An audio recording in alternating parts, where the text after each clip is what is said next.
Hello student, welcome back at the YouTube channel the Maharaj institute. आज का topic हमारा है deleted syllabus for class 12 in physics.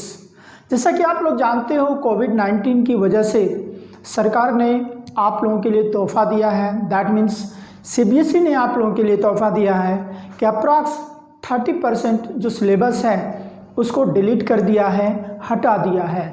यानी उसे हमें इस साल के लिए 2021 के लिए नहीं पढ़ना है। हम लोग चलेंगे टॉपिक की तरफ। पहले मैं आप लोगों से दो चार बातें कर लूँ। पहली बात तो ये कि हमने अपने ज्वाइन बटन चैनल का जो ज्वाइन बटन है उसको इनेबल कर दिया है। आप लोग ज्वाइन कीजिए। अगर आपको नोट्स चाहिए 12 क्लास के लिए या कोई क्वेरी चाहिए, वो मैं आपको व्हाट्सएप नंबर पर चैट कर लेंगे। क्या प्रॉब्लम है आपके पास, वो सारे प्रॉब्लम को हम सॉल्व करेंगे। बट आप लोगों को चैनल ज्वाइन करना पड़ेगा। आप चैनल ज्वाइन कर लो। इसके 3 रेंज हैं, 59 है, 159 है और 199 है। आप वहाँ चैनल पर जा कर के देख लोगे किसमें क्या मिलता है। Let us proceed towards the topic deleted syllabus for chapter for class 12। बच्चों, हम लोग देखेंगे कि कौन कौन से टॉपिक किस चैप्टर में डिलीट हुआ है। राइट? आप लोग क्या करो, एनसीईआरटी बुक ले लो, क्योंकि टॉपिक्स जो लिखे हैं वो एनसीईआरटी के बुक से ही लिखे हैं। आप एनसीईआरटी बुक ले लो और एक पेन या पेंसिल लेकर के उसमें मार्क कर दो, ज़्यादा बेटर होगा। आप जब भी बुक पढ़ोगे तो पता चलेगा कि ये टॉपिक डिलीटेड है। अगर हम फर्स्ट चैप्टर की बात करें तो फर्स्ट चैप्टर है हमारा इलेक्ट्रिक चार्जेस एंड फील्ड, है ना, जानते हो आप लोग। इसमें फील्ड है, axial line, equatorial line, any point, है ना। तो ये सारे इस चैप्टर में है। जो कि हमें नहीं पढ़ना है वो है electric field due to uniformly charge spherical shell. Spherical shell के लिए इलेक्ट्रिक फील्ड इनसाइड और आउटसाइड ये हमें नहीं पढ़ना है। जैसा कि गॉसेस लॉ पढ़ोगे तो यानी उसके एप्लीकेशन में ये है स्फेरिकल सेल वाला, तो इसको हमें नहीं करना है। गॉसेस लॉ आप लोग जानते हो, उसके 4-5 एप्लीकेशंस हैं जिसमें कि इस एप्लीकेशन को हमें नहीं पढ़ना है। राइट? अब आते हैं चैप्टर नंबर 2 में। चैप्टर नंबर 2 में कोई चेंज नहीं है। Electric potential and capacitance. इसमें कैपेसिटर हम लोग पढ़ते हैं और combination of capacitor, energy in the capacitor, potential at any point due to a dipole, है ना। तो ये सारी चीज़ हमें पढ़ना है। इसमें कोई चेंज नहीं किया गया है सीबीएसई के तरफ से। अब आते हैं करंट इलेक्ट्रिसिटी में। करंट इलेक्ट्रिसिटी में बच्चों देखने में तो बहुत लगता है कि बहुत सारे टॉपिक्स रिमूव कर दिए हैं, डिलीट कर दिए हैं, लेकिन कुछ भी इससे फ़ायदा नहीं है। जो भी डिलीटेड हुए हैं ना, ये बहुत इजी टॉपिक्स हैं। जैसे कार्बन रेसिस्टर, कलर कोड, बहुत इजी, है ना, बहुत ही easy topic. Colour code 2 marks के क्वेश्चंस आते थे, जो कि इसको डिलीट कर दिया, यानी ये नहीं आएगा। दूसरी बात है series and parallel combination of resistor. ये तो पहले भी नहीं आता था, अब भी नहीं आएगा, है ना। जैसे ये तो 10th क्लास में है, सीरीज और कॉम्बिनेशन के इक्विवेलेंट रेसिस्टेंस निकालने के लिए। तो यहाँ पर आपको ये नहीं पढ़ना है। तो ओवरऑल अगर हम कहें करंट इलेक्ट्रिसिटी में तो कोई बर्डन कम नहीं हुआ है। आप जो खुश होगे कि 4 टॉपिक्स कट गए हैं, ऐसा कुछ नहीं है।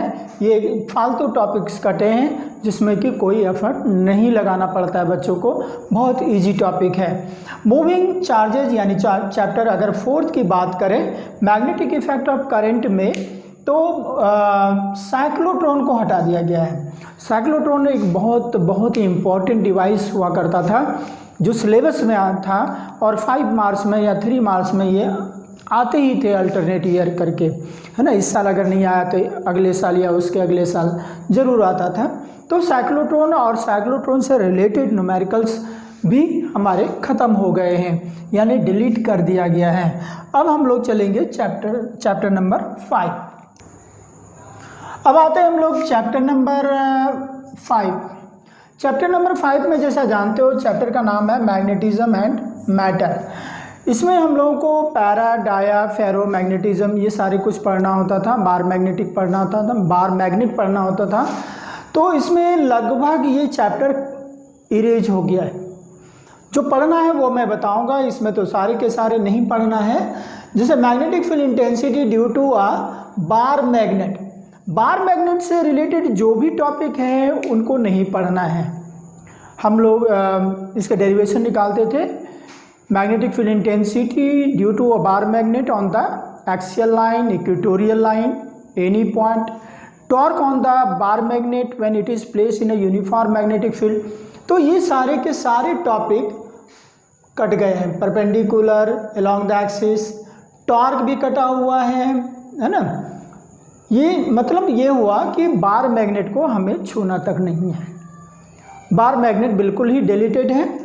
उसके बाद आता है मैग्नेटिक मटेरियल। जानते हो आप लोग जितने भी मटेरियल्स हैं इनको 3 पार्ट में बांटा गया था, डाया, पैरा और फेरो। डाया में जैसे कि कॉपर, पैरा में एल्युमिनियम और फेरो में आयरन, है ना। ये एक सिंपल एग्जांपल मैंने दिया। तो ये सब भी नहीं पढ़ना है ना। इसके डाया, पैरा, डाया, फेरो सब्सटेंस भी नहीं पढ़ना है और ना ही इसके कोई एग्जाम्पल पढ़ने हैं, क्योंकि पेपर में आ जाता था कि कॉपर ऑक्साइड क्या है, एयर क्या है या ऑक्सीजन क्या है, डाया है, पैरा है या फेरो है। तो ये सारी चीज़ हमें नहीं पढ़ना है।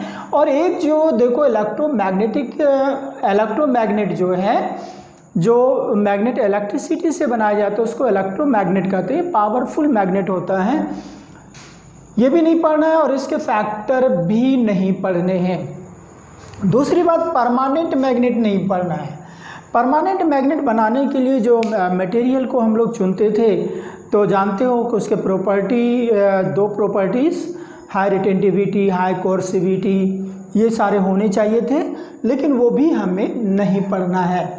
तो ऑलमोस्ट चैप्टर नंबर 5 जो है मैग्नेटिज्म एंड मैटर, इसको आप लोग इग्नोर कर सकते हो। हाँ, इसमें एक टॉपिक जो है वो इम्पॉर्टेंट है और उसको रहने दिया है, magnetic elements of the earth, है ना। मैग्नेटिक एलिमेंट्स ऑफ अर्थ, किसी भी जगह में अर्थ की मैग्नेटिक फील्ड इंटेंसिटी अगर हम निकालते हैं तो कौन कौन से एलिमेंट की ज़रूरत होती है उसको आप लोग पढ़ लेना। इंक्लिनेशन, डिक्लिनेशन और हॉरिजॉन्टल कंपोनेंट, ये सारे होते थे तो वो आ सकता है।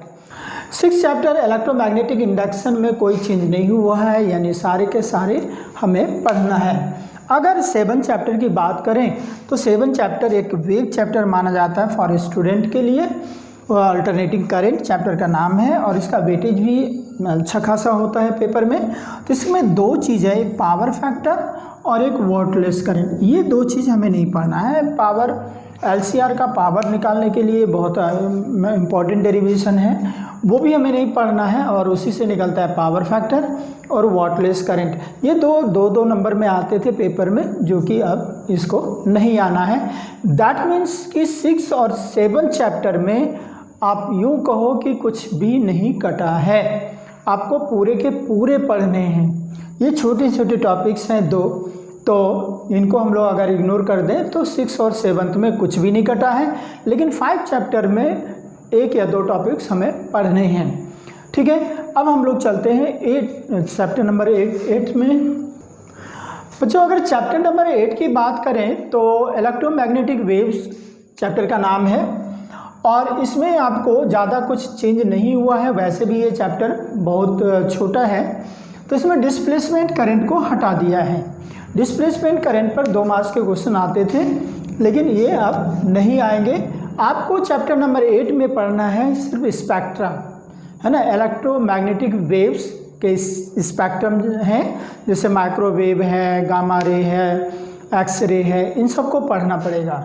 दूसरी तरफ अगर रे ऑप्टिक्स को देखें आप, ये बहुत इजी चैप्टर है रे ऑप्टिक्स में, तो बहुत सारे टॉपिक्स को हटा दिए हैं, जो कि CBSE को यहाँ नहीं हटा करके अगर वेव ऑप्टिक्स में हटा देता तो ज़्यादा बेटर होता।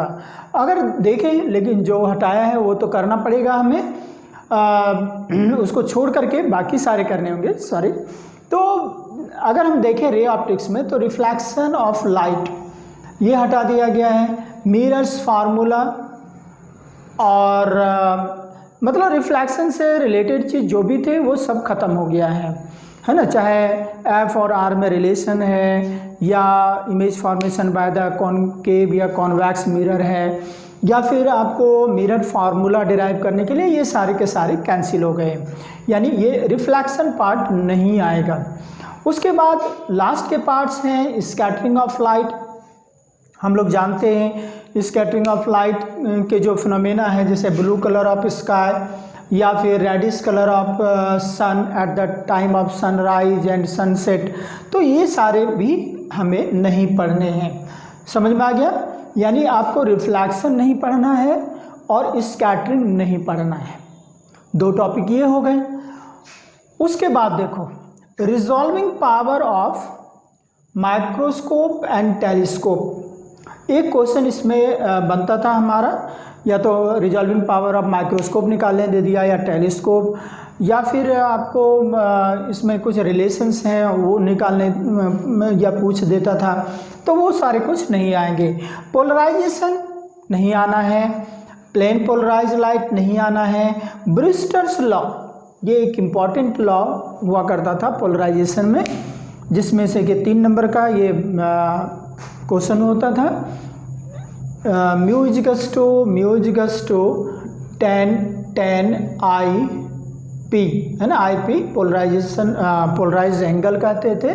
तो ये चीज़ रिलेशन हमें निकालना होता था, किसमें? ब्रिस्टर्स लॉ में, जो कि अब हमें नहीं पढ़ना है। Uses of polarise light and polaroid, polaroid का भी यूज़ नहीं पढ़ना है हमें, जैसे सन ग्लास में या विंडो स्क्रीन ऑफ एरोप्लेन, यहाँ पोलराइड्स लगाया जाता था और लगाया जाता है, जो कि हमें नहीं पढ़ना है। उसके बाद बच्चों वेव ऑप्टिक्स, ओहो, रे ऑप्टिक्स को हटा करके अगर वेव ऑप्टिक्स, रे ऑप्टिक्स को नहीं हटा करके वेव ऑप्टिक्स को हटा देता तो आप लोगों के लिए बढ़िया था, लेकिन क्या करें, जो सीबीएसई ने किया है वो करना पड़ेगा, इसमें कोई चेंज नहीं है। वैसे बच्चों वेव ऑप्टिक्स में कोई घुमा फिरा करके क्वेश्चंस आते नहीं हैं, ये सिंपल सीधे सीधे क्वेश्चंस हैं इसमें, और ये सीधे न्यूमेरिकल्स भी होते हैं। जैसे आपको मैं बता दूं single slit, double slit, Young's double slit experiment, इन सबको हमें पढ़ना है, ठीक है। अब अगर हम चैप्टर नंबर 11 में चले तो देखते हैं nature of radiation and matter, ये चैप्टर का नाम है 11 चैप्टर में। 11 चैप्टर में अगर हम देखें तो सिर्फ एक हटाया है, Davisson and Germer experiment. Davisson and Germer experiment को हटा दिया गया है, हालांकि इससे बहुत कम क्वेश्चंस आते थे, तो चैप्टर 11 के वेटेज में कोई ज़्यादा फर्क नहीं पड़ता है।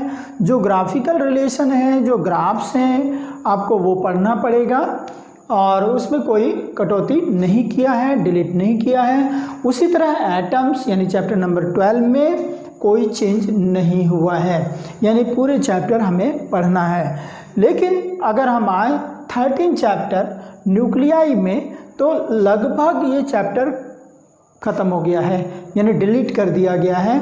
जैसे फर्स्ट पोर्शन तो आएगा, जैसे न्यूक्लियर साइज है, न्यूक्लियर डेंसिटी है, ये सब आ सकता है, लेकिन लास्ट के जो टॉपिक्स हैं radio activity, alpha beta gamma rays and it's property, मतलब रेडियो एक्टिविटी नहीं आएगा, ना तो अल्फ़ा बीटा पार्टिकल का जो एमिशन होता है, हम लोग देखते थे कि D1 है ना, कोई एलिमेंट है, अल्फ़ा पार्टिकल निकल गया तो D2 बन गया, फिर बीटा निकल गया, D3 निकल गया, तो D1 D2 D3 का मास नंबर और एटॉमिक नंबर हमें पता करना होता था, जो कि आपको अब नहीं पूछेगा।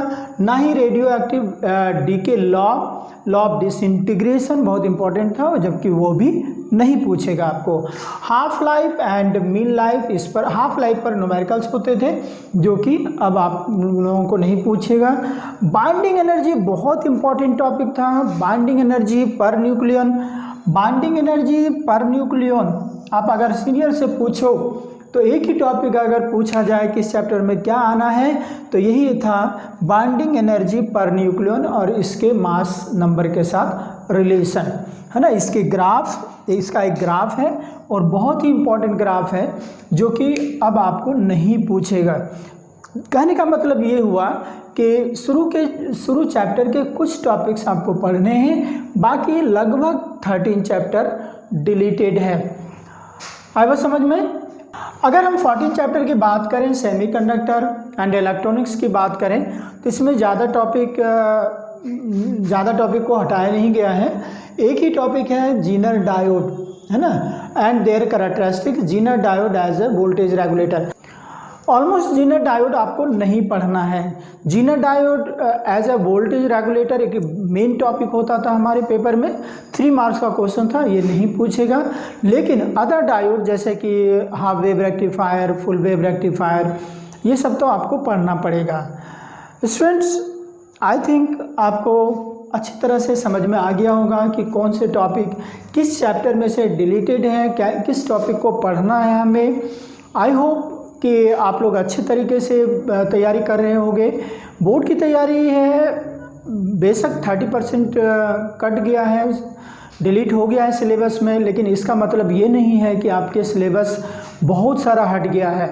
कुछ टॉपिक तो ऐसे हटाए हैं जिनको हटाना या नहीं हटाना कोई मतलब नहीं था, जिसमें से कि क्वेश्चंस आते ही नहीं थे, उन्हीं को हटाया गया है। इसलिए आप ये ना सोचें कि हमारा बर्डन बहुत ही कम हो गया है। आप मन लगा के पढ़ें, अच्छी तरह से कंसंट्रेट होकर के पढ़ें, और जो भी क्वेरी हो, जो भी प्रॉब्लम हो, आप कमेंट बॉक्स में लिखें। मैं आपको देन एंड देयर आपको रिप्लाई करूंगा और उसके आंसर भेजूंगा। अगर आपने न्यूमेरिकल या कोई कंसेप्चुअल या कोई किसी टाइप के क्वेश्चंस करते हैं related to study, then I will reply you. Thank you for watching this video. Thanks a lot.